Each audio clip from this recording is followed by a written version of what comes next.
If you've recently seen Obsession like the rest of the world, look at the title card. Look at the bed sheets, the way he's facing, the stripes on the wall. This is clearly the tarot card, the Nine of Swords, illustrated by Pamela Coleman Smith and directed by Arthur Edward Waite, a famous occultist, both members of the Golden Dawn. The card's title is known by tarot people as Nightmare or Anguish. It's pretty fitting for what Bear's going through right then. His cat just died, OD'd on painkillers, in his dead grandmother's house. Anguish sounds pretty accurate. Also, a tarot card in a movie about magical objects makes a lot of sense. This is a pretty obscure card. I don't think this is just a random visual reference. This is actually the key to decoding the rest of the movie, which Curry Barker's a genius for putting this much depth in hiding it just symbolically, which is what all the best directors do. And you won't notice it on a first watch. It's genius. Well, I did. I've only seen it once. But I'm going to do my best to break down into chapters what these symbolic meanings are. But there's going to be a lot of crossover. So let's start with Chapter 0, the characters. There's 4 main characters, and in a deck of cards, there's 4 suits: spades, clubs, hearts, and diamonds. Same in tarot. Spades are swords, clubs are wands, hearts are cups, and diamonds are pentacles. This is air, fire, water, and earth, or knowledge, passion, emotion, and physicality. You can look that up more, but it's in that descending order. So you can probably tell where this is going. And to give you the gist up front, major spoiler warning, swords represent death and blindness a lot of the time. Bear has death all around him. A bear is also a killer. He wears black and gray throughout the movie, which is the color of the swords. His name also rhymes with air, the element of swords. Nikki is wands. She represents passion, creativity. She wants to write a book. The name Nicole comes from Greek and means victory person. The Six of Wands card is called Victory. Bear gets her a stick as a gift. She also wears red throughout the movie. Red representing fire. Next is Sarah. She is cups or hearts. She has a heart tattoo right on her chest. She was the true love for Bear. Cups means love and emotion. The name Sarah means princess. In some tarot decks, the page is called the princess. The Page of Cups stands for unexpected connections, intuition, or new flirting. It can also mean a blocked career path. Remember, she couldn't get into college. And then there's Ian. Ian's pentacles. Pentacles are money. I wish for $1 billion. The name Ian also means the Lord is gracious, or the Lord gives you the desires of the heart. The Pamela Coleman Smith deck is based off of a painting series called The Land of Heart's Desire. Pentacles also represent down to earth, or not much emotion. In a time frame, they can mean short term, like his relationship with Nikki. Okay, I hope you're convinced, but if you're somehow not, there's way more hidden connections in the suits, specific cards, and character types. But I want to move into some connections that explain more of the lore. So, Chapter 1, Lions and Tigers and Bears. This is an accurate theory I heard earlier, that the demon in Nikki is actually Bear's cat, because she walks like a cat, she talks weird, like meowing. Her eyes shine like a cat. She's also wearing a tiger print top, and the lion is a fire sign, and the lion in the Wizard of Oz represents courage, wands. She gives Bear the tiger eye as a gift, which represents strength. So this is for sure the case. She is possessed by the cat. Someone also mentioned that this is because that's the way Bear saw love, through his cat. That's not fully true. His grandmother also died, and she loved him. Freaky Nikki also loves Bear, makes him food and stuff. In tarot, the queen represents the grandmother. So if we look at the Queen of Wands, what do we see? 2 lions fighting, a giant stick, and a cat. pretty sure this is the only tarot card with a cat on it. So my theory is that the love he was lacking from his grandmother and cat were shoved into Nikki's body through some sort of necromancy. This is also known as a curse.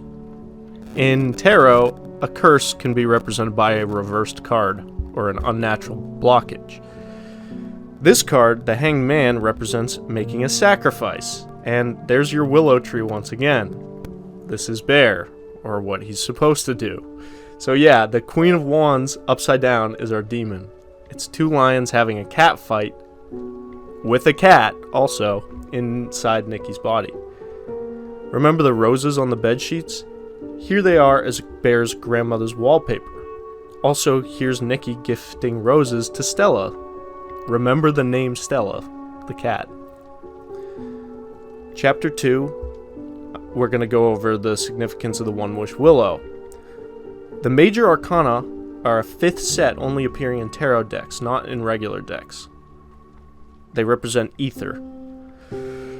They also represent major events, turning points, and major symbols. I already showed you strength being the tiger eye, or Bear's sacrifice being the Hanged Man. Here's the first card, the Fool. Obviously, Bear, in the beginning of the movie, is the Fool. He's blindly about to walk off a cliff. This is like the pre-journey. And here's the first card in the journey, the Magician. It means taking action. And there's the wand, there's the stick, the One-Wish Willow. This card means to enact your will. And it's number 1. And look at the colors of the Magician's outfit. This is the One-Wish Willow. In an interview, Curry Barker brings up the fact that he thinks the One-Wish Willow isn't cursed, and that it's Bear's wish that is cursed. Cursed thing, and I understand why because of the context of the movie. But the thing is, the thing that Bear wishes for is cursed. Like taking away someone's autonomy, taking away someone's self, that's cursed. Like it's imposing your will on somebody else. This is the lesson in tarot. It's up to you to choose the direction of your own will. The next card in the journey is the High Priestess. It represents the mystery that's going to be revealed, or what's behind the curtain. And it is guarded by this lady with robes and a moon by her feet. Moon and water are connected via tides. Water is feminine, so is the moon, because of periods or whatnot. The robes are supposed to look like flowing water in this card. Boom, here's the cursed version, with Nikki and piss flowing down to her feet, waiting all day for Bear until night. So there's your curtain with the veil. There's the two pillars, or these two lights on the side. And then the moon is a different major arcana, which represents a secret battle within oneself. And there's your two dogs arguing. Chapter 3, the party scene and more major arcana. So, at Ian's house when they were having the party, Sarah is sitting to the right of Bear. She's on his right in our view. The reverse is he has to kiss the person on his left. That's the dare. Air and water are opposite signs. Then we get the Nikki monologue with the poetry, and it's about Hansel and Gretel. Hansel and Gretel are sister and brother. She says that he feels like a brother to me in the beginning of the movie. They get captured by a witch and cooked in an oven. Pretty obvious. But air and fire create an explosion. What tarot card has an explosion on it? The Tower. What game are they playing? Jenga. This also takes place right before all hell breaks loose, which is the meaning of the Tower. Chapter 4 is Stella, Sarah, and the Star. So Sarah gets accepted into art school, Luther Art School. This is a rebellious Christian named Martin Luther. So she finally had the luck. Then Nikki comes and smashes her face in on the wheel. What tarot card is the wheel? The Wheel of Fortune. Can I just say here, I thought this scene was hilarious. It was so funny. It's such the opposite of a misdirection. You're expecting it the whole time, and it still happens. Anyway, where does Nikki want to hide the body? In an instrument case. And here you go. Tarot, cups represents music. It's kind of obvious and off track, but the this represents the death card as well. If you look at the death card, the truth, which is the dead king, is covered in a blanket that sort of looks like water. And then there's a bishop, that was the Luther art school. And then there's death, the demon, and the two souls in fear at the bottom there. And then there's the tower in the back with the sun coming up. This is right where the sun rises. Then we can return to Stella the cat. Stella means star. The star in tarot is this image. It also represents Aquarius. Her foot is on water and her other foot is on land, and this is supposed to be the connection between cups and pentacles. So remember that it's a cursed wish, and the cat, Stella, would be in the reverse. So that's why the fate of Sarah and Ian end up the way that they do, because of this card. Next we can look at the fate of Bear. What is the 10th card for swords? Here you go. So obviously he had to die. He was the sacrifice. He puts the gun in his mouth. The gun, weapons, swords. He also puts the tiger eye down because he doesn't have the strength. He takes the pills in the tub. In the card, we can see that the death is right next to a river or a lake. Also, look at Bear's shirt in this scene. I know there's not 10 of them, but you get the point. Those are the spades. We get another major arcana right after this. If you look at this card, we have the devil horns as the TV, or the TV, also there's a metal rod sticking out of Bear's back.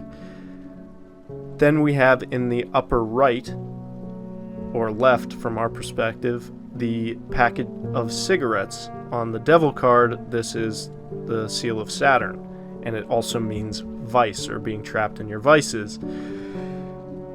What is a cigarette called in Britain or over in the UK? A bundle of sticks.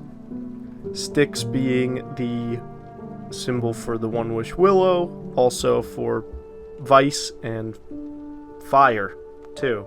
And then we also saw Nikki chiefing fucking ciggies at the end of the movie to act like Stella, which was another thing I thought was really funny. But if we follow that trajectory, what is Nikki's fate? The Ten of Wands. So the Ten of Wands, you see a guy carrying a bundle of sticks and clearly overworked and carrying a burden.